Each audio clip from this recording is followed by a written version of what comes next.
신광야 가데스에 있던 이스라엘 자손은 호르산으로 이동했고 거기서 아론이 죽어 장사되었습니다. 그런데 네겝에 거주하던 아랏 왕이 이스라엘 자손을 쳐서 몇 사람을 사로잡는 사건이 일어났습니다. 이에 이스라엘 자손이 기도하여 여호와의 응답을 받고 싸워서 저들과 저들의 모든 마을을 진멸하였습니다. 그리고 하나님의 명에 따라 호르산을 떠나 홍해길을 따라서 에돔 땅을 우회하는 길을 걷기 시작했습니다. 그 우회하는 길은 멀고도 험한 여정이었기 때문에 길로 말미암아 이스라엘 자손의 마음이 상했습니다.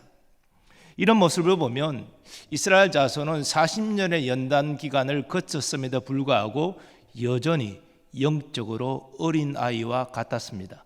조금만 힘들면 하나님을 원망하고 불평하였습니다. 오늘 본문은 이스라엘 자손이 하나님을 향하여 원망하는 말을 한 것을 이렇게 증거합니다. 어찌하여 우리를 애굽에서 인도해내어 이 광야에서 죽게 하는가? 이곳에는 먹을 것도 없고 물도 없도다. 우리 마음이 이 하찮은 음식을 싫어하노라. 광야는 비가 거의 오지 않는 지역이기 때문에 사실 먹을 것도 없고 마실 물도 구하기 어려운 곳입니다. 출애굽한 이스라엘 자손은 40년째 광야 생활을 하면서 그런 사실을 경험했습니다. 그런데 하나님 그 광야 40년 생활하는 이스라엘 자손이 먹을 수 있는 만나를 매일 내려주셨습니다. 필요할 때는 메추라기를 비롯한 고기도 먹게 하셨습니다. 그리고 물을 공급하셔서 필요한 물을 마시게 하셨습니다. 그러므로 이번 에돔을 우회하는 먼 길을, 험한 길을 떠나는 이스라엘 자손도 하나님이 자신들을 도와주실 것을 신뢰하며 나아가야 했습니다. 저들의 먹을 것과 마실 것을 공급하여 주실 것을 믿어야 했습니다. 그런데 이스라엘 자손은 하나님을 신뢰하는 말을 하는 대신에 원망의 말을 쏟아내었습니다. 하나님이 자신들을 애굽에서 이끌어내어 광야에서 죽게 하신다 불평했습니다. 이 하찮은 만나를 먹기도 싫다 그렇게 불평했습니다. 이것은 하나님의 은혜를 우습게 여기는 배은망덕한 불순종의 모습입니다. 그러니 하나님의 진노를 받을 수밖에 없는 것이지요. 하나님은 불뱀들을 이스라엘 자손 중에 보내어 원망하는 저들을 물게 하셨습니다. 즉 불뱀들이 이스라엘 자손을 문 것은 우연히 일어난 일이 아니라 하나님의 섭리 안에서 일어난 일입니다. 하나님과 모세를 향하여 원망 불평하는 말을 내뱉는 저들을 징계하신 것입니다. 주석가들은 이 본문의 불뱀이 이 광야에 거주하는 독사로 이해합니다. 이 독뱀은 등에 불타는 붉은 반점이 있다고 설명합니다. 이 뱀들의 독성이 강해서 한번 물리면 고열로 탈수 증상에 이르러 죽게 된다고 합니다.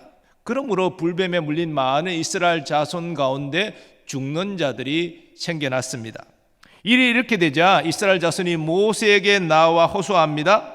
우리가 여호와와 당신을 향하여 원망함으로 범죄하였사오니 여호와께 기도하여 이 뱀들을 우리에게서 떠나게 하소서. 가만히 내용을 들어보면 이미 뱀에 물린 자들이 죽는 것은 어찌할 수 없는 일이고 더 이상 사람이 죽지 않도록 불뱀들을 떠나게 해달라고 호소하고 있습니다.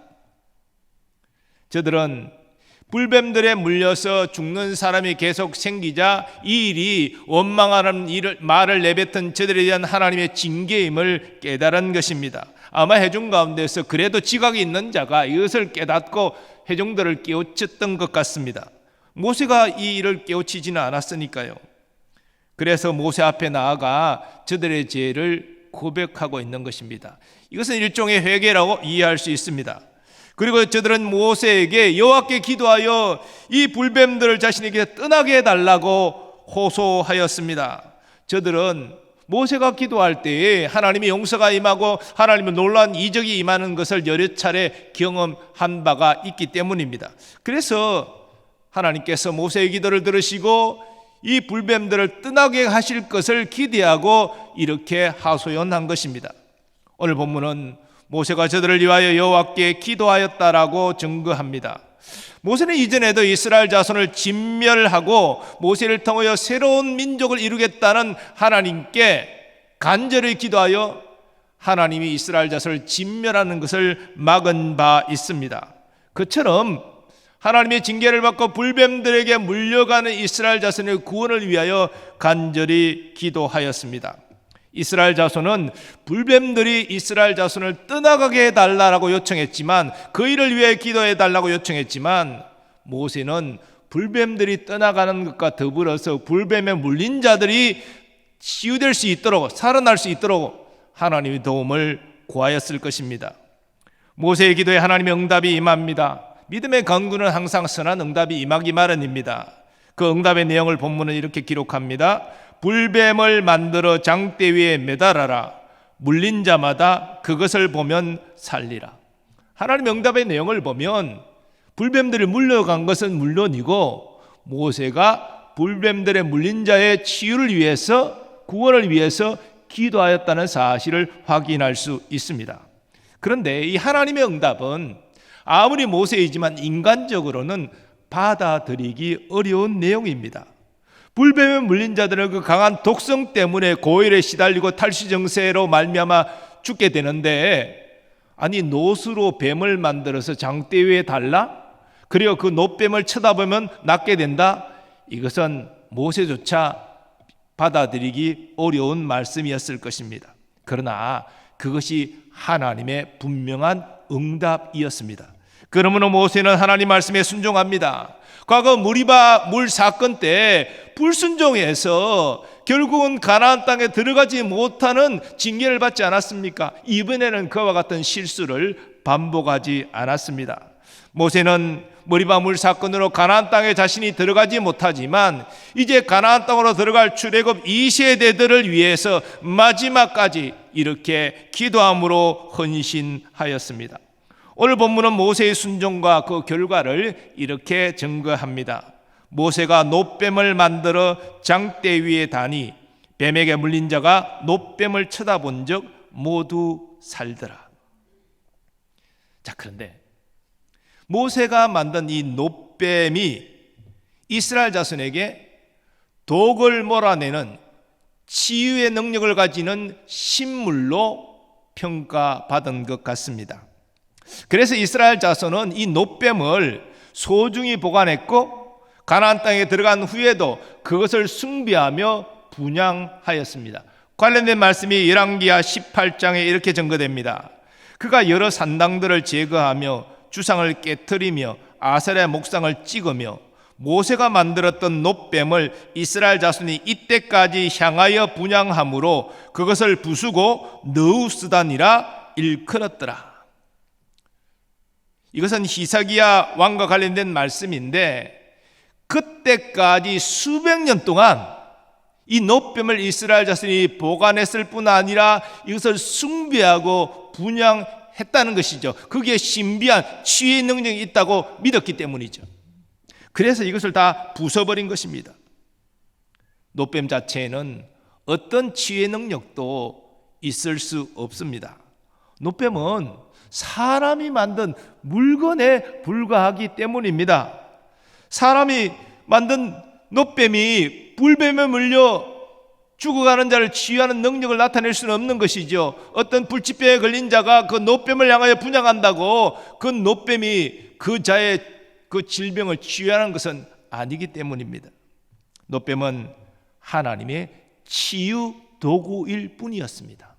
하나님께서 모세에게 노뱀을 만들어 장대 위에 달라, 그리고 불뱀에 물린 자들이 그 노뱀을 쳐다봐라, 그러면 낫게 될 것이다, 이렇게 명령하셨기 때문에 그 명령에 순종하는 자가 치유함을 받은 것입니다. 즉 치유의 주체는 노뱀이 아니라 노뱀을 장대 위에 달고 그리고 노뱀을 쳐다보라고 명령하신 하나님 자신이신 것입니다.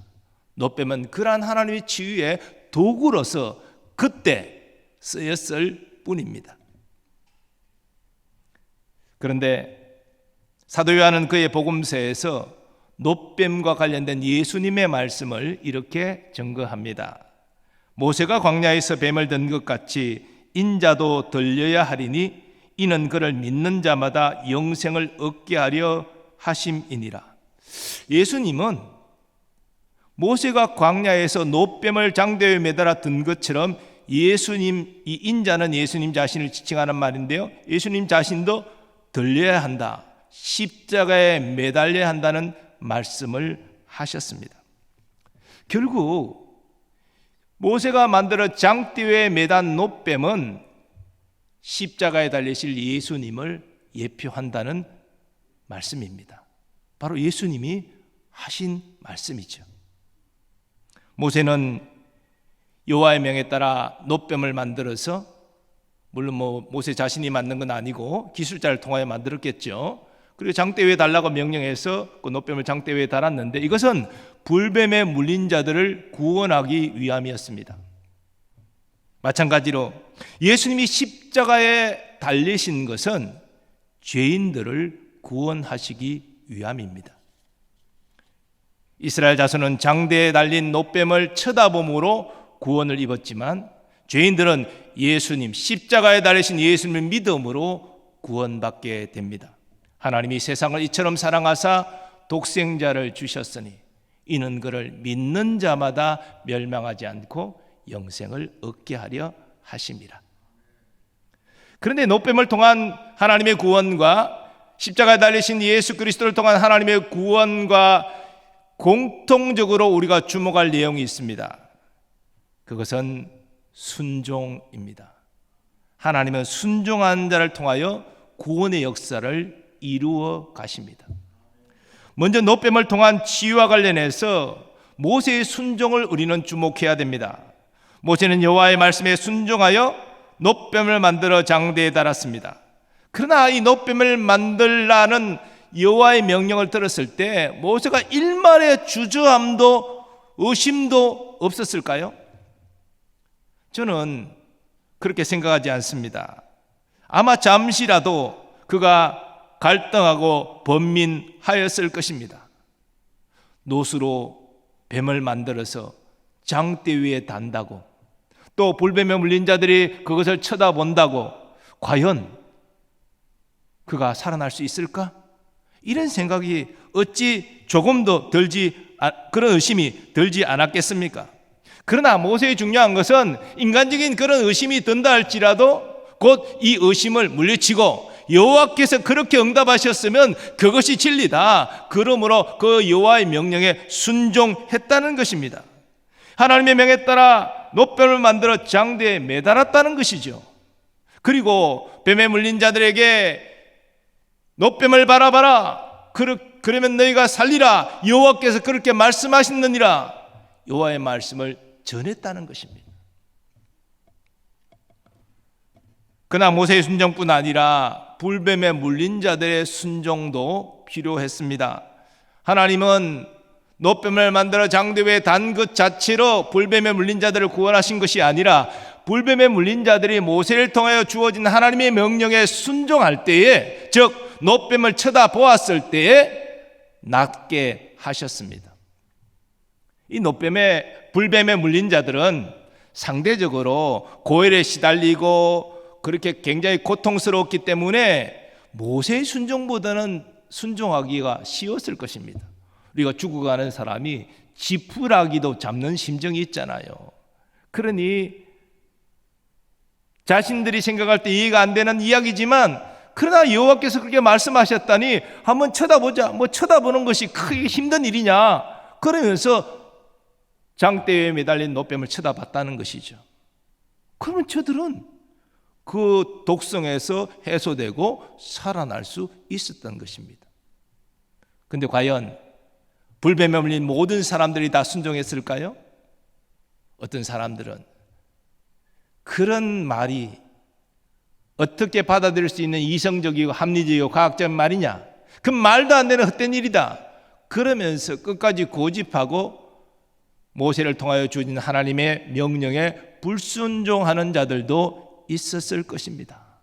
그들은 불순종했기 때문에 그 불뱀의 독성에서 벗어나지 못하고 고열로 시달리다가 탈수 정세로 죽고 말았다는 것이죠.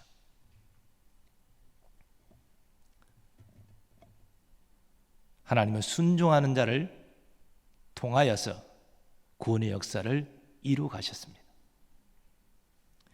죄인의 구원과 관련해서도 예수님의 순종이 있었습니다. 성경은 예수님께서 우리 구원을 위해 행하신 모든 것은 성부 하나님의 뜻에 순종하신 것이다 증거합니다.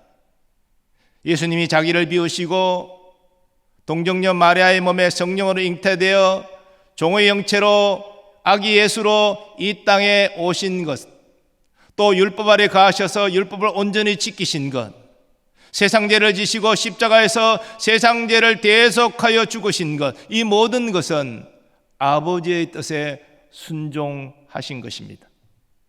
바울은 그 사실을 이렇게 증거합니다. 그는 근본 하나님의 본체시나 하나님과 동등됨을 취할 것으로 여기지 아니하시고 오히려 자기를 비워 종의 형체를 가지사 사람들과 같이 되셨고 사람의 모양으로 나타나사 자기를 낮추시고 죽기까지 복종하셨으니 그 십자가에 죽으심이라. 신학자들은 삼위일체 하나님의 그 성부, 성자, 성령 하나님의 관계가 영원한 사랑의 관계라고 설명합니다. 성부 하나님과 독생자 예수님 사이에도 영원한 사랑의 관계가 있었습니다. 그런데 이 영원한 사랑의 관계가 끊어지는 때가 있었으니 그때가 예수님이 우리의 죄를 지시고 십자가에 달려서 아버지의 저주와 심판을 받는 바로 그때입니다. 예수님은 일이 너무나 괴롭고 힘드셨습니다. 그래서 십자가를 지시기 전에 겟세마네 동산에서 이렇게 간절히 기도하셨습니다. 내 아버지여, 만일 할만하시거든 이 잔을 내게서 지나가게 하옵소서. 예수님이 지나가게 하신 이 잔은 죽음의 잔인데요, 단순히 육신의 죽음의 잔을 말하는 것이 아니라 세상 죄를 지고 아버지의 저주와 심판을 우리 대신 받으시는 그 버림받는 죽음을 의미합니다. 예수님은 육신의 죽음이 두려워서 이런 간절한 기도를 드리신 것이 아닙니다. 예수님은 아버지와 영원한 사랑의 관계가 단절되어지고 오히려 아버지의 저주와 심판을 온 몸과 영혼으로 받아야 되는 일이 너무 괴로워서 겟세마네 동산에서 간절히 기도하신 것입니다.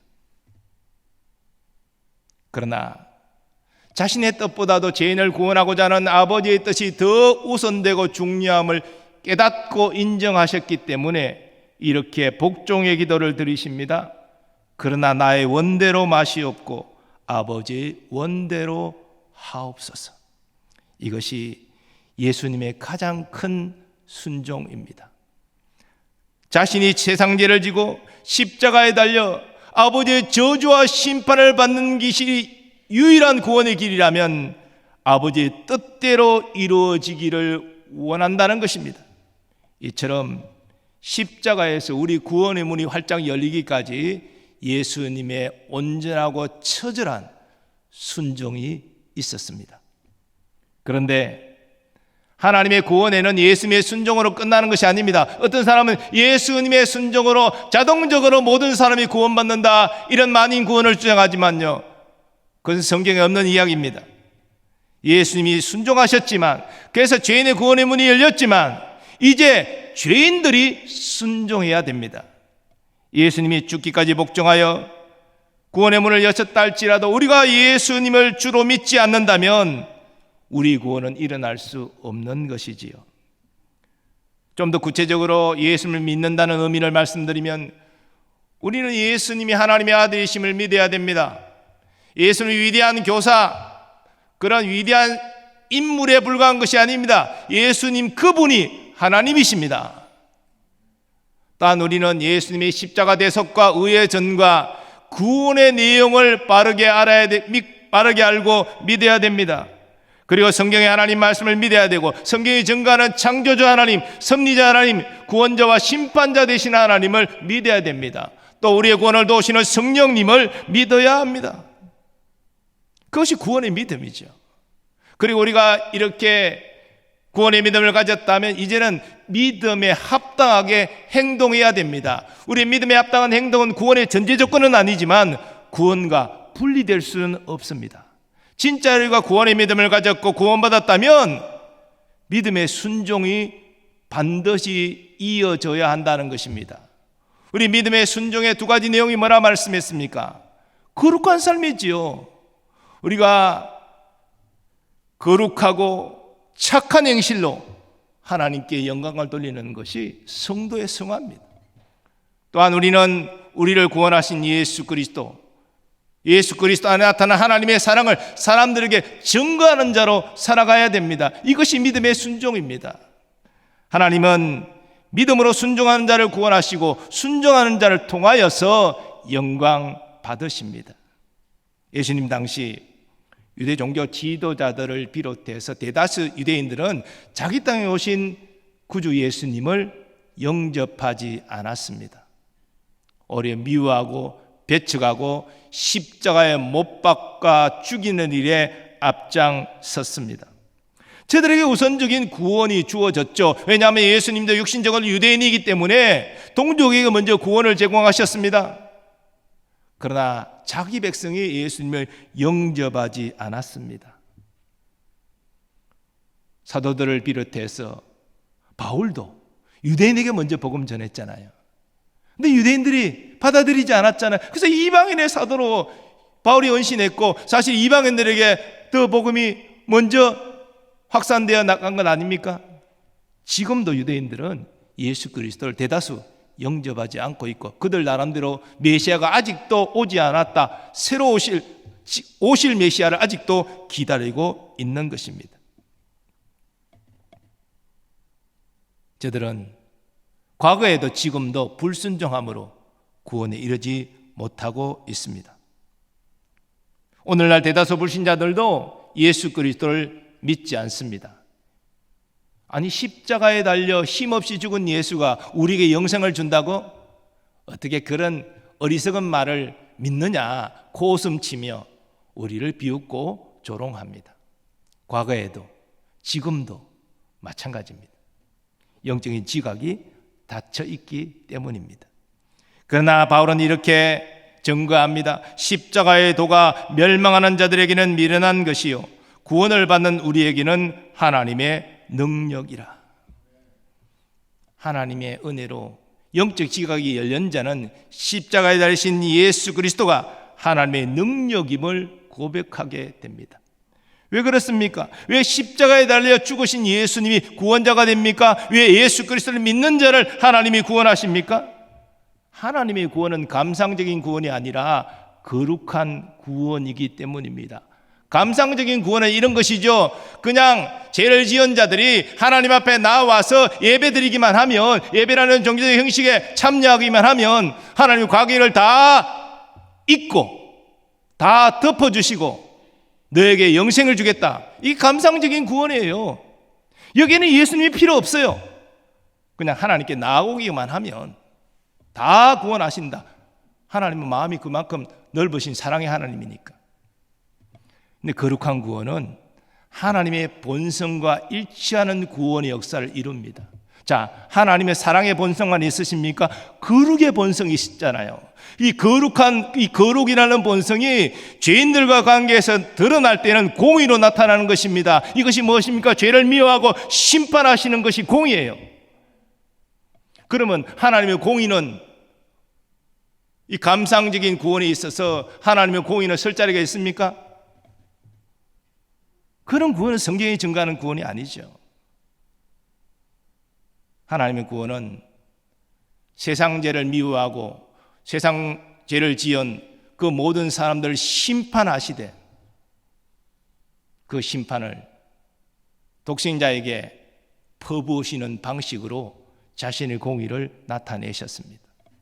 분명히 사람들이 죄를 지었고 그 죄에 대한 심판을 받아야 되는데 하나님 그 세상 모든 죄를 아들에 지게 하시고, 그래서 세상 죄를 지신 하나님의 어린 양으로 십자가에 달려 세상 죄를 지은 그런 신분으로 십자가에 달렸기 때문에 하나님의 독생자를 사랑한 아들로 보시지 않고 죄를 짊어진 죄인으로 간주하시고 아들에게 저주와 심판을 행하신 것이죠. 여러분, 이것이 십자가에서 일어난 하나님의 공입니다. 그리고 그렇게 죄인들에게 죄를 묻지 않고 죄인들을 심판하지 않고 아들에게 죄를 옮겨서 전가하여 아들을 심판하신 방식으로 이 공의를 나타내신 것이 우리에게 하나님의 사랑인 것이죠. 하나님의 사랑은 너가 어떤 죄를 지었든지 내가 다 무마해 줄게, 없다고 해줄게, 이게 아닙니다. 네가 지은 죄를 나의 아들에게 대신 지어 내가 아들을 심판하겠다. 그 사실을 네가 믿는다면 너는 죄사함 받고 나의 백성이 되어 영생을 누릴 것이다. 이게 하나님의 구원 방식이라는 거예요. 이게 거룩한 구원이라는 것입니다.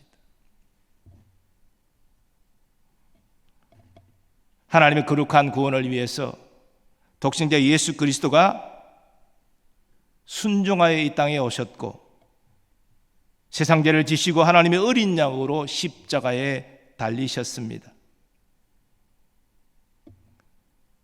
말씀드린 대로 아버지와 영원한 사랑의 관계가 우리 때문에 깨어진 것이지요.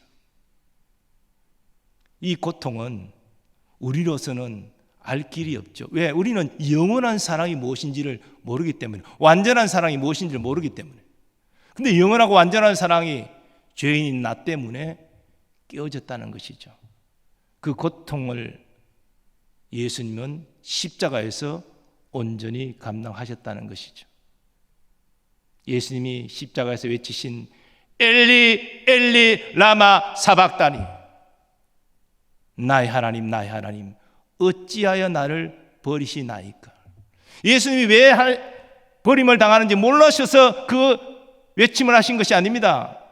예수님은 겟세마네 동산에서 기도하실 때 다 내려놓는 기도를 하셨잖아요. 하나님이 왜 자신을 십자가에서 버리시는지 다 아셨어요. 하나님의 거룩한 구원을 위해서라는 것이죠. 그러나 그 고통이 너무나 힘들었기 때문에 그렇게 외치셨다, 이렇게 이해하는 것이 옳을 것입니다.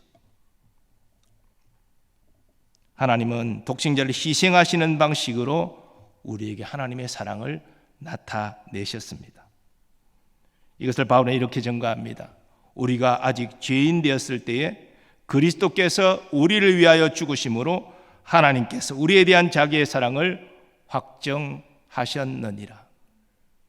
예수님은 제자들에게 사람이 친구를 위하여 목숨을 버리면 이보다 더한 사랑이 없다라고 말씀하셨죠. 예수님이 그 말씀을 하신 것은 사실 사람이 알 수 있는 한계를 그렇게 정하고 말씀하신 것입니다.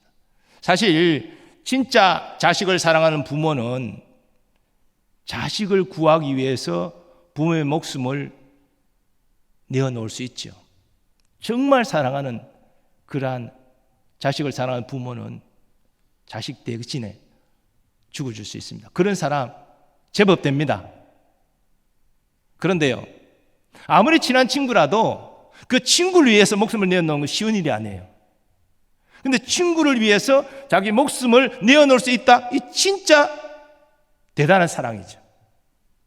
그러나 여러분, 원수를 위해서 자신의 목숨을 내어놓는 사람이 있을까요? 없을 것입니다. 그것이 없는데 원수를 위해서 하나밖에 없는 독자를 내어주는 사랑을 할 수 있을까요? 원수를 위해서 자신을 내어주는 그런 사랑을 실천할 수도 없는데 독자를 대신 죽인다? 그건 더 있을 수 없는 일이죠. 불가능한 일입니다. 근데요, 하나님은 그 일을 하셨습니다. 우리가 죄인 되었을 때 그리스도께서 우리를 위해 죽으심으로, 이 말은 우리가 하나님의 원수였을 때에 그리스도께서 우리를 위해 죽으심으로 하나님께서 우리에 대한 자기의 사랑을 확정하셨느니라, 같은 말입니다. 그것이 우리를 위한 하나님의 사랑이에요. 이 사랑을 우리가 깨달을 때 이 사랑을 어떻게 우리가 이해할 수 있겠습니까? 그리고 이 사랑을 어떻게 갚을 수 있겠습니까? 하나님은 죄인이 하나님 원수인 우리를 위해서 그러한 사랑을 베풀어 주셨습니다. 그래서 우리 예수를 믿음으로 예수 그리스도 안에서 죄사함과 의롭게 됨을, 그래서 영생을 소유한 것이에요. 저는 우리 교회에 등록한 모든 교우들이 구원받기를 소망하고 이것을 목회 목표로 삼고 있다, 그런 말씀을 늘 드리잖아요. 우리 교회에 등록한 사람이, 여러분 우리 교회에 등록했다고 다 구원받았다고 생각할 수 없어요. 뭐 이런저런 이유 때문에 그냥 교회에 오는 것, 예배 드리는 것, 주일날 예배 드린다고 다 구원받았다고 저는 보지 않습니다. 이분들이 다 복음의 말씀으로 예수를 만나고 회개하고 진짜 예수 믿고 다 구원받고 천국 가는 것, 그게 목표예요. 그런데 어느덧 한 가지 더 목표가 생겼습니다. 구원의 확신을 가지고, 구원의 확신이 있어야 천국 가는 건 아니에요. 예수 믿어야 천국 가는 거지. 성경은 구원의 확신이 있어야 천국 간다 그렇게 말하지 않습니다. 그러나 구원의 확신을 가지고 사는 사람은요, 영적인 삶이 달라요. 마지막 죽음의 순간에 두려움으로 죽음을 맞이하는 것이 아니라 천국에 가서 예수님 배울 기대감과 기쁨으로 임종하는 것과 이게 달라요. 저는 우리 성도들이 예수 그리스도 안에 구원을 확신하며 신앙생활하기를 원합니다. 더 나아가 죽음에 가까이 올 때에 두려워하는 것이 아니라 얼굴이 환한 빛으로 빛나고 주님만을 소망으로 가득 찬 그 모습으로 임종하는 것을 자손들에게 보여주도록, 그렇게 마지막 임종한 그러한 성도들이 되기를 간절히 바랍니다. 우리가 예수 그리스도 안에 나타난 이 하나님의 사랑을 확신한다면 우리는 그리스도 안에서 결코 정죄받지 않고 심판받지 않는다는 사실을 확신할 수 있을 것입니다. 그리고 이 땅에 살아가지만 나그네 삶을 산다는 것을 알고 영원한 나라 천국 바라보고 믿음으로 살게 될 줄 믿습니다. 믿음으로 그리스도와 연합된 우리는 결코 하나님의 정죄와 심판에 이르지 않는 줄 믿습니다. 하나님의 사랑하시는 아들과 딸이 되었고 우리는 법 아래 아니라 은혜 아래 살아가는 자인 줄 믿습니다. 이런 우리를 위하여 순종하여 희생하신 예수님께 감사와 영광을 올려드립니다. 그리고 독생자를 희생하면서 우리를 구원하신 은혜와 사랑의 하나님께 감사와 찬양과 영광을 올려드립니다. 그리고 은혜와 사랑의 빚진 자임을 늘 마음에 새기고 하나님 나라와 하나님의 의를 위해서 살아가는 응답의 순종의 우리의 삶이 되기를 간절히 소망합니다. 의로하신 하나님, 모세의 순종을 통하여 또 모세를 통하여 주어진 하나님의 말씀에 순종함으로 불뱀의 독성에서 구원받은 것처럼 예수 그리스도의 순종과 예수 그리스도를 믿음으로 구원받는 하나님 말씀에 순종하여서 우리를 구원받게 하시니 감사합니다. 이제 그 은혜와 사랑의 빚진 자로서 늘 감사할 뿐 아니라 하나님의 은혜와 사랑에 응답하는 믿음의 순종으로 영광 돌리게 하여 주옵소서. 예수님의 존귀하신 이름으로 기원하옵나이다. 아멘.